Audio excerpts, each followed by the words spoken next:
আপনি এতগুলো শপিং করলেন কেন? অ্যাকচুয়ালি শপিং ব্যাগে শুনলাম অফার দিচ্ছে।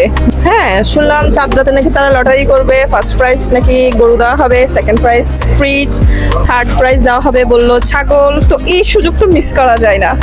ওয়াও, তার মানে আপনি এবার ঈদে গরু নিতে চাচ্ছেন শপিং ব্যাগ থেকে? হ্যাঁ, যদি কপালে থাকে অবশ্যই নিতে আসবো। গরু পেলে কি করবেন? গরু পেলে চিন্তা করছি কি করা যায়। আপনি একটা সাজেশন দেন আমাকে, আমি বুঝতে boyfriend পারছি না। আছে? বয়ফ্রেন্ড নেই, তবে হ্যাঁ বয়ফ্রেন্ডের মতোই বলা যেতে পারে আমার হাজবেন্ড। 50-50 কিন্তু দেয়া লাগবে। আচ্ছা ঠিক আছে, আপনাকে আমি 50-50 দিব না, তবে হ্যাঁ আপনার জন্য শিং, গরুর শিং, দাঁত যা আছে সব আপনার জন্য আমি প্যাক করে পাঠিয়ে দিব। কপাল, আমি শিং পাবো, থাক, তবু তো পাবো। আর ডিপ ফ্রিজ পেলে কি আমাকে মাংস একটু রাখতে দিবেন ঈদের দিন? অবশ্যই, এটা আমাদের দায়িত্ব, রেসপন্সিবিলিটি। Thank you. আবার খেয়ে ফেলিয়েন না। না না না।